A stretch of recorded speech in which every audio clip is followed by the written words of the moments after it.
김광수의 경제데이트 117회 1부를 시작합니다. 안녕하세요. 저는 서성민입니다. 네, 길경식입니다. 네, 김광수입니다.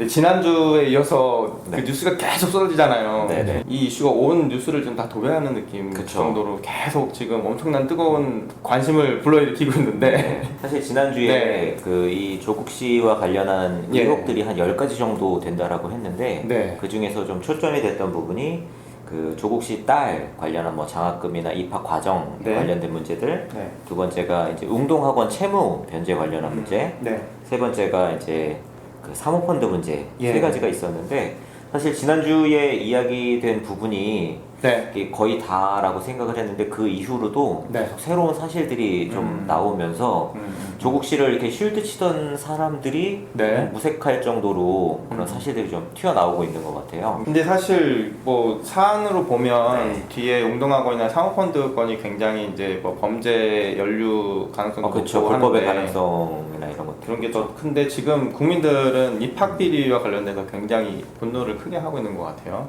그렇죠. 네. 일단은 조금 예. 이제 구체적인 사실에 대해서 네. 이야기를 좀 해보면요. 예. 사실 지난주에 이 조국 씨 딸이 대학을 가게 되는 과정, 네. 특히 단국대 그에서 논문, 교수 논문의 제일 저자로 이렇게 들어간 부분이 그냥 한편에서는 네. 고등학생이 이제 실습 끝나고 나서 네. 그냥 이게 실습 결과물 쓴 건데 이걸 가지고 뭐 논문이라고 하네 또 이재정 교육감 같은 경우 이게 그냥 에세이다.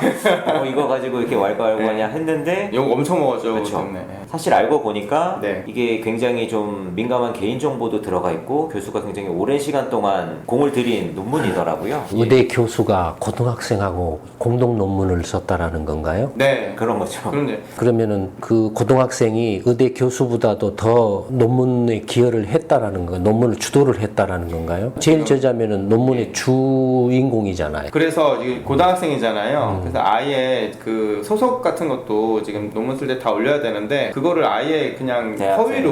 허위로 기재해서 등록을 했다. 그리고 지금 이 단국대 교수가 지금 허위로 베풀었다. 그건 나 부끄럽지 않다. 지금 이런 인터뷰 한 것도 지금 계속 그게 무슨 보도되고 소리예요? 있거든요. 호의를 베풀어서 이렇게 가짜로 사기로 네, 이렇게 네. 했다라고 했는데 그게 부끄럽지 않다라는 건가요? 그 인터뷰 내용을 보면 원래 인터뷰 하기 전에는 사람들이 이게 조국 교수인지 모르고 그냥 이렇게 한 걸 거다라고 사람들이 쉴드를 쳤었는데 알고 보니까 네. 아니 그 말이 되나요? 그 의대 교수가 바보입니까? 고등학교 2학년짜리하고 그 공동 논문을 쓰는데 출신이나 배경이 누군지도 모르고 그 정도 천재급인데 심지어 이렇게 제일 저자로 할 정도로 했는데 바보가 아닌 이상 고등학생의 부모가 누구고 뭐고 하는 걸 다 이미 알 거 아니에요. 그래서 인터뷰에서 그 교수가 직접 이야기를 했습니다. 이 학생의 부모가 직접 부탁을 했다. 그러면 조국 씨가 네, 조국 부탁을 씨가 했는데 왜 부끄럽지 않다라는 거예요? 그 정확히는 뭐 그 이제 이후로는 부끄러워질 예정이죠 이제. 그리고 이제 직접적으로 외국에 있는 대학을 간다라고 이야기를 들었고 여기 저자로 올리면 도움이 된다라고 생각을 했기 때문에 올려준 거다. 아니 그게 무슨 말이에요? 그게 말이요 막걸리예요. 아니 그런 애를 외국에 그 보내면은 더 한국은 도대체 이게 뭐야 이게? 그렇죠. 그다음에 단국대 정도의 그 논문을 써서 이렇게 고등학교 2학년짜리를 그 의대 교수하고 공동 저자로 만들어서 일저자로 만들어서 하면 외국에서 천재로 생각할 거 아니에요. 근데 막상 이게 받아서 이렇게 보면은 꽝이라는 게 드러나면은 어떻게 돼요? 안 그래도 지금 부산 의전원에서 지금 계속 낙제해져가지고 지금 망신살이 뻗쳤는데 이 조국 씨 딸이 한영예고 다니면서 고대에 입학을 했고 네. 고대를 다니면서 이제 졸업을 하고 서울대 환경대학원을 간 그렇죠. 거잖아요. 네. 그래서 서울대 환경대학원을 한 1년 정도 좀 난지 다닌 다음에 아니, 지금 예. 고등학교를 다니면서 의대 교수하고 제1 저자로 공동 논문을 발표하고 그렇죠. 네. 2주 만에. 2주 만에 네, 요즘 안에 그다음에 고려대를 4년을 다닌 건가요? 고려대는 4년 그쵸. 다닌 걸로 예, 나오네. 그럼 4년 다니고 그래서 그 다음에는 어디를 간 거예요? 서울대학교 환경대학원. 서울대 환경대학원을 갔다요. 그러면 네. 고등학교 2학년 때 의대 교수하고 공동 논문을 쓰고 제일 저자가 될 정도로 어마어마한 의학적 실력을 가지고 있으면 고려대도 의과대학을 갔을 것 같은데? 의과대는 아니, 의과대는 아니었습니다. 예, 의과대는 못 가고. 그럼 그게 뭐예요 지금? 그러니까 의과대를 가서 대학원도 뭐 이렇게 환경대학원을 가는 게 아니라 네. 바로 의학전문대학원을 갔어야 되지 않나요? 그러니까 벌써 네. 이게 다 사기겠죠. 전부 사기겠죠. 근데 서울대 환경대학원을 갔는데 거기서는 왜 또 그만둔 거예요? 거기 이제 사실 그 부분과 네. 관련해서도 지금 비판을 좀 받고 있는 부분이 입학을 해서 첫 학기에는 장학금을 받았는데 보통 이제 이 대학원에 입학을 하면 첫 학기에 아무리 못해도 세 과목에서 그 이상 들으면서 좀 열심히 공부를 하는데 이 조국 딸 같은 경우에는 딱 한 과목 신청을 하고 부산대학교 의전원 가려고 이제 준비를 했다고 해요. 아예 가고 싶은 곳은 부산대 의전원인데 일종의 이제 플랜 B처럼 여기가 안 되면 환경대학원에서 이제 뭘 해야 되겠다 정도로 아마 생각을 한 게 아닌가 싶어요. 아니 근데 그러면 환경대학원은 어떻게 들어간 거예요? 거기도 뭐 수시인가요? 거기도 대학원도? 일단 시험은 아니 시험은 아닌 걸로 알고 네, 있거든요. 네. 네. 아, 그래? 네. 그러니까 그런 데를 갔겠죠. 근데 환경대학원에 갔는데 네. 공부를 안 했다라는 건가요? 그렇죠. 이제 이게 약간 뭐 불법 이런 거보다는 좀 도의적인 그런 비판을 받고 있는 부분인데요. 그래서 이제 첫 학기에 그렇게 열심히 하는 학생들이 받을 장학금을 대신 수령을 했고 장학금 명목이 뭔데? 어떤 명목이 장학금이에요? 서울대 관학회 장학금이라는 데서 이제 본인이 신청을 하면 지도 교수, 학과장, 학원장 이렇게 결제를 거쳐서 학교에서 이제 명단을 정해주면 총 동창회에서 지급하는 장학금이라고 해요. 근데 그렇게 그러면 환경대학원 원장이나 네. 뭐 지도 교수나 뭐 이런 사람들이 다 결제를 해준 건가요? 지금 이제 근데 결제를 한 사람이 안 나와가지고 네, 지금 이게 조금 장학금만 네, 받고 어떻게 된 거냐라고 서울대 측에서도 자기네가 내부 조사를 했는데 일단 했다는 사람이 없고 근데 또 그래서 이제 아니 결제를 했으면 그 결제한 사인에 증거가 있을 거 아니에요? 총 동창회에서는 그때 당시의 자료가 파기돼서 자료는 남아있지 않다라고 이야기를 하고 있는 상황이고 뭔지 알겠네. 네네네. 옛날 자료라서 확인됐다고요? 아이 말도 안 되는 소리를 하고 있네. 그리고 이제 말도 안 되는 일부에서는 이게 학교 추천을 받은 게 아니라 총동창회에서 자발적으로 지급한 게 아니냐라고 했더니 이제 총동창회 측은 자기네들은 학교에서 받은 그 명단에 따라서만 지급을 할 뿐이지 뭐 이렇게 누구를 줄지 결정하는 거 이런 것들을 하지 않는다라고 이야기를 하고 있는 상황이어서 어쨌든 받은 사람은 있는데 누가 줬는지 왜 줬는지 여기에 대해서는 그럼 서울대에서 그걸 조사를 이렇게 내부 조사를 지금 한 상황입니다. 하고 있는 중인가요? 끝난 상황인가요? 이제 알 수 없다라고 발표를 했더라고요. 그 조사한 거 맞아요, 그게? 근데 조사를 했는데 네, 서울대 측 발표를 보면 추천한 지도교수도 없고 근데 이게 왜 받았는지도 알 수 없고 지금 거기까지 서울대에서는 발표를 하죠. 그럼 서울대는 그런 부정이나 비리에 대해서 그냥 입을 닫고 모른다라는 끝내는 건가요? 서울대도 조사를 받아야겠는데요, 지금. 그래서 뭐 일부에서는 이 관련된 환경대학원 네. 교수들까지 다 조사를 그러니까 사법조사까지 해야 되는 거 아니냐는 이야기도 지금 나오고 나는 대충 그림이 그려져요. 그 동네를 알기 때문에. 네. 어쨌든 조국 씨라는 사람의 힘이 막강하구만. 지금 이제 또 2학기 때도 받은 부분에 대해서 논란이 되고 있는데 사실 1학기 때 마치고 나서 부산 의전원을 이제 합격을 한 거예요. 그래서 이 합격 통보를 받자마자 일주일 후에 환경대학원 이제 건강상의 문제를 휴학 신청을 해요. 장학금을 받은 상태인데. 그래서 2학기는 사실 휴학을 하고 장학금을 받고 먹겠네. 근데 아니. 근데 그건 문제가 될 건데 휴학하면 장학금을 안 주는데 중간에 받아도 중간에 휴학을 해도 하면 장학금을 반납을 할 건데 반납을 할 어쨌든 건데 두 번을 다 받았다. 그래서 이게 문제 아니냐라고 제기가 되고 있어요. 지금. 환경대학원이 네. 거기에 대해서 일말의 반성이 없나요? 공개적으로 뭔가 사과나 뭐 이런 것들이 없나요? 없습니다. 그러면 이제 환경대학원에서 이제 장학금 먹튀해가지고 네. 갔다 이거예요. 의전원으로 여기에서도 이제 의전원에 입학을 할 때 성적 장학금을 이제 받고 들어갔다라고 해요. 그러니까 우수한 학생으로. 네. 그러니까 성적이 우수해서 그냥 시험도 안 보고 그냥 뽑았던 애네. 여기도 사실 그 의전원 들어가려면 미트라고 해서 그 시험을 보는데 이 미트 점수가 그렇게 높진 않았다고 해요. 그 미트 점수와 상관없이 일단 합격을 한 상태로 들어갔고 그 미트 점수는 나중에 제출한 걸로 이렇게 알려지고 있는데 그런 게 어디가 있어요, 시험이? 그런 전형만 지금 찾아다닌 거예요, 이 친구가. 그러니까 시험 없이 네. 무슨 뭐 외국 무슨 뭐 인재 전형 뭐 이런 영어 점 주로 이제 영어 점수와 관련해 가지고 그런 전형들을 그래서 이제 입시 전문가들 말은 불법은 아닌데 부모가 이런 입시 정보에 굉장히 발빠른 그런 거의 자기네들 수준의 네. 그런 정보력을 가지고 있다. 조국 씨는 그런 사실들을 알면서 자기가 직접적으로 그렇게 자기 딸을 위해서 뛰었다라고 말을 하나요? 아니면 자기는 몰랐다고 얘기하죠. 아, 자기 딸인데? 네. 불철저했다. 처음에, 자기가 불철저하고 철저하게 했어야 되는데 그러고 이제 대단한 사람이네. 그럼 이제 부산 의전원에 들어가서 네. 이제 또 뭐가 문제가 된 거예요? 여기에 이제 성적 장학금을 받고 들어갔는데 첫 학기에 이제 유급을 맞습니다. 그러니까 공부를 못 따라가서 이제 성적이 안 좋아서 유급을 맞게 되고 그럼에도 불구하고 이제 장학금을 받게 돼요. 이제 이 부분에 대해서도 어떻게 유급을 받은 학생한테 장학금을 줄 수 있냐 했더니 가정 형편이 어려우면 줄 수도 있죠. 근데 가정 형편이 어렵지 않잖아요. 그쵸. 아버지 부자인데. 뭐 몇십억이나 기부를 할 정도면은 네. 대단한 부자긴 부자죠. 장학금을 지급한 교수가 언론에 대해서 이야기를 한 건 이제 첫 학기부터 유급이 되니까 너무 안 돼 보여서 격리를 아니 성적 우수자로 장학금을 줘서 뽑았는데 그렇죠. 그게 말이 되나요? 아니 그러면 자기 그냥 개인 용돈으로 주지.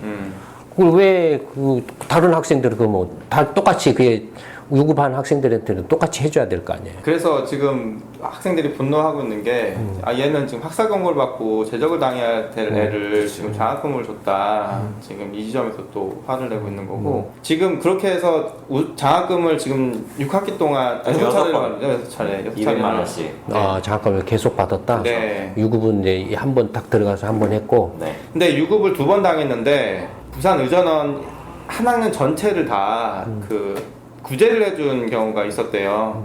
그러면 뭐 두 번이에요, 세 번이에요? 세 번인데 사실상 세 번인데 한 번은 근데 전학- 보통 유급을 두 번 당하면은 제적이 되지 않나요? 맞습니다. 예, 제적이 되는데 그거는 좀 약간 다르다고 하더라고요. 의전원의 네, 경우에는 부산 의전의 경우 좀 약간 학칙이 좀 약간 달라서 아니 그 조국 씨의 그 파워가 그게 언제인지 모르겠지만 몇 년도인지 모르겠지만 그렇게 엄청나고 막강한 건가요? 서울대는 그렇다 칠 수 있어요. 뭐 네. 조국 씨가 서울대 교수니까. 여기도 이제 조금 연관이 있는 게요. 이 조국 씨 어머니하고 이 노환중 교수하고 교류가 있었더라고요. 누구? 장학금을 조민 씨, 준 예. 교수가 노환중 교수거든요.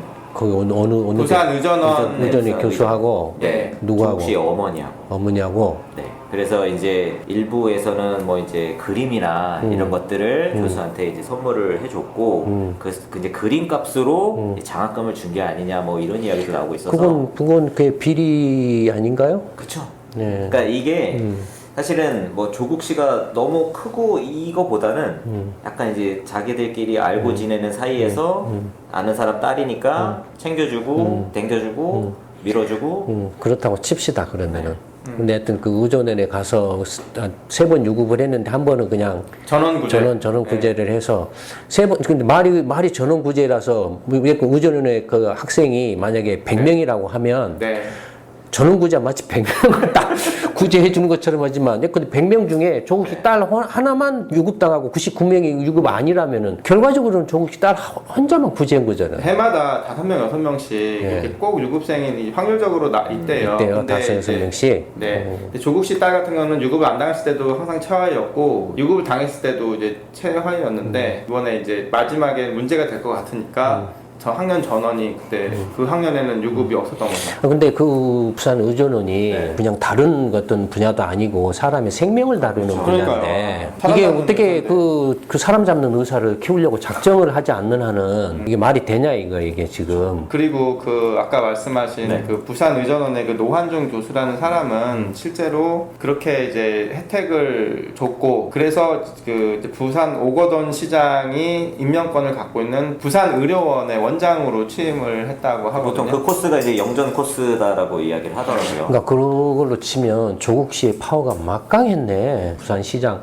오거돈 씨가 민주당 그렇죠. 시장이죠. 예, 그러면 같은 이제 그 정당 소속이니까 그 민주당에 이제 또 연루해서 그렇게 한 거네. 그러니까 민주당이나 자한당이나 똑같은 거네. 펀드 이야기는 어떻게? 펀드 이야기는 사실 처음에 이 펀드와 관련해서 특히 이제 웰스 CNT라고 해서 관급 공사, 가로등 자동 전멸기 뭐 이런 것들을 하는 회사하고 회사에 투자를 했는데 이게 이 회사 대표도 그렇고 사모펀드에서도 그렇고 블라인드 투자라고 해서 투자자가 누군지 서로의 존재에 대해서 이제 쉽게 알 수가 없기 때문에 유착 관계까지 그 말하는 건 이제 너무 과하다라고 했었는데 지금 일부 언론에서 이 웰스 CNT라는 회사의 내부 문서를 공개한 거에 보면 코링크 P라고 하는 이 사모펀드가 만들어지기 전에 이미 이 사모펀드의 이 웰스 CNT라는 회사에서 이런 광급 공사나 SOC 사업과 관련한 제안서를 전달을 했더라고요. 그러니까 사모펀드가 만들어지기도 전에 이 사모펀드에 사업 제안을 한 거고 펀드가 만들어지고 난 이후에는 이 회사에 사업 제안서를 준 회사에 투자를 한 거죠. 그래서 그 전에는 서로 모르는 사이다라고 했는데 알고 보니 이미 사업 제안서까지 줘서 이런 거 같이 해보자라고 한 사이였던 거고. 근데 이런 사모펀드에 이 회사가 관급 공사나 SOC 투자 제안서를 준 건 사모펀드의 실질적인 대표가 조국 후보의 오촌이란 걸 알았기 때문에 그 연관성을 가지고 처음부터 이제 같이 이렇게 사업안을 구상한 게 아니냐라는 이야기가 나오고 있습니다. 그러면 사모펀드는 조국 씨를 포함해서 조국 씨 자녀, 와이프까지 다 출자를 한 거잖아요. 이게 투자자가 총 6명입니다. 그래서 이제 조국 씨 부인, 자식 2명, 그리고 이제 나머지 3명이 남는데 처음에는 3명은 전혀 관계가 없는 사람이다. 라고 이야기를 했는데 알고 보니까 처남 자식 2명. 그러니까 완전히 조국 일가의 그 펀드였던 거죠. 이 관련해서 조국 씨는 뭐라고 이야기를 해요? 자기는 관련이 없다라고 주장을 계속 하나요? 지금 이것에 대해서는 얘기를 안 하고요. 청문회에서 밝히겠다. 네, 모든 건 다 청문회에서 얘기를 한다고 하고 부모 심정을 이제 부모로서 이제 부족한 적이 많다, 부족하다 이것에 대해서만 지금 처음 사과를 하고 있고요. 개인적으로는 좀 이해가 안 되는 게 첫째는 정신적으로 온전한가에 대해서 상당히 개인적으로는 좀 의심이 가요. 두 번째는 이제 이런 정도로 이제 그 문제가 커졌으면 조국 씨가 정말로 자기 딸을 아끼는 마음이 이렇게 절실한 부모라면은 자기 딸이 이렇게 일반 온 국민들한테 노출이 돼가지고 엉망진창으로 난도질 당하는 그런 상황이 벌어지기 전에 전 국민들한테 그 조국 씨 딸이 이제 공부 못하는 애인데 온갖 꼼수나 편법이나 비리나 불법으로 해서 이렇게 했다라는 식으로 이제 인식이 돼버렸잖아요. 거의 정유라됐죠 지금. 네. 그리고 거의 사실로 지금 이제 드러나고 있잖아요. 네. 그러면 부모라면은 어쨌든 간에 그런 행위를 딸이 그렇게 해달라고 해서 했을 리도 좀 만무하고 또 설령 딸이 그렇게 해달라고 해서 부모 입장에서 해줬다고 하더라도 이런 상황이 벌어지면 모든 것은 제 불찰이니 저를 탓하시고 제 딸에 대해서는 조금 용서해 주시기 바랍니다. 제가 그 책임을 지고 이렇게 물러나겠습니다. 모든 책임은 제가 지겠습니다. 부모라면은 당연히 그렇게 하는 게 상식이지 않을까요? 두 번째 것만을 생각을 해봐도 조국 씨가 정말로 이렇게 온전한 정신일까? 나는 그게 계속 의심이 가요. 그러니까 원래부터 지난주에도 말했잖아요. 이 사람은 뭔가 이 자폭 증세가 너무 심각해가지고 딱 나무 말을 일체 안 듣는다는 게 그 선이 경계가 이렇게 너무 명확한 것 같다. 네.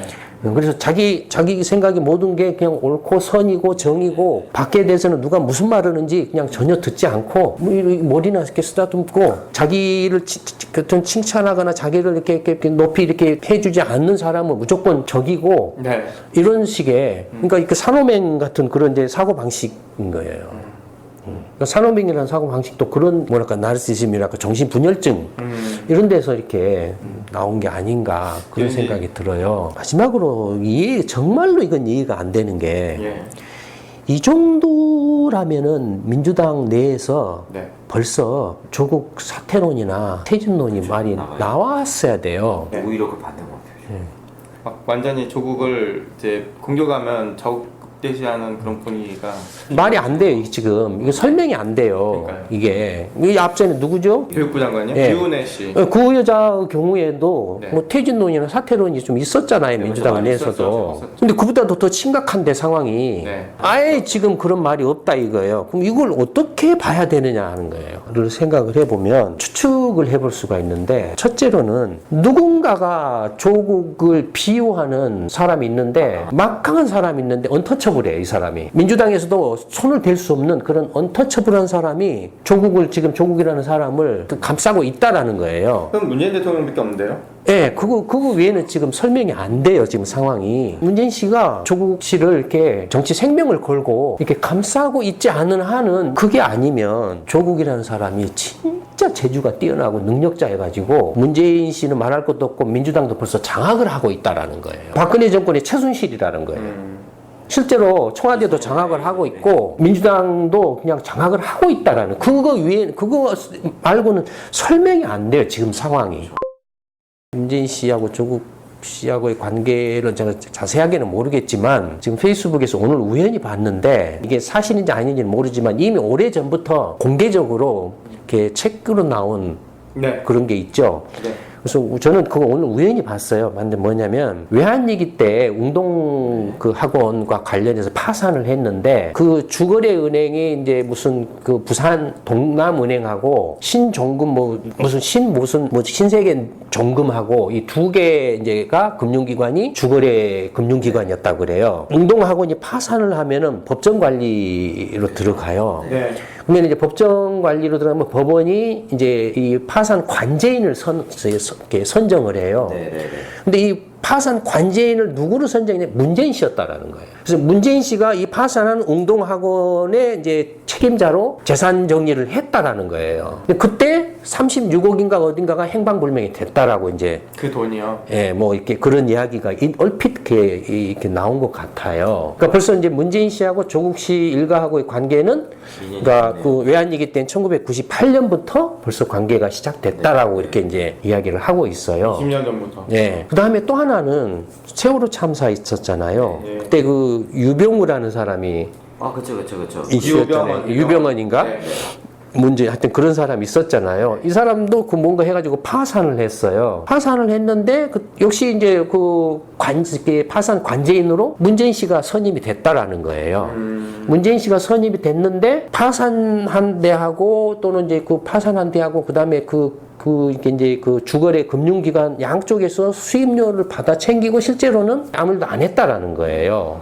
근데 이게 사실인지 아닌지는 모르지만 여튼 그런 내용의 글이 이미 오래전부터 책으로 출간돼 가지고 네. 돌고 있었더라고요. 근데 오늘 저는 그걸 우연히 봤어요, 페이스북에서. 이게 사실이라고 한다라면 조국 씨가 자기 딸이 저렇게까지 난도질 당하는 걸 불구하고 뭔가 이렇게 버티고 있는 게, 근데 그것도 이해가 안 돼요. 그냥 사퇴해버리면 그 그런 이야기도 안 나올 거 아니에요. 결국에는 이렇게 현실적으로 이렇게 가능성 있는 것은 문재인 씨 비호 이해는 없어요. 문재인 씨는 왜 조국 씨를 그렇게 결사적으로 비호를 할까? 그와 관련해서는 이제 뭐 문준용 이야기도 나오고, 문준용 문제로 이렇게 의혹 문제로 이렇게 관심이 넘어가면 이제 문재인 씨가 본인이 직접 이제 공격을 받기 때문에 지지율이나 이런 것이 폭락을 한다 이거예요. 네.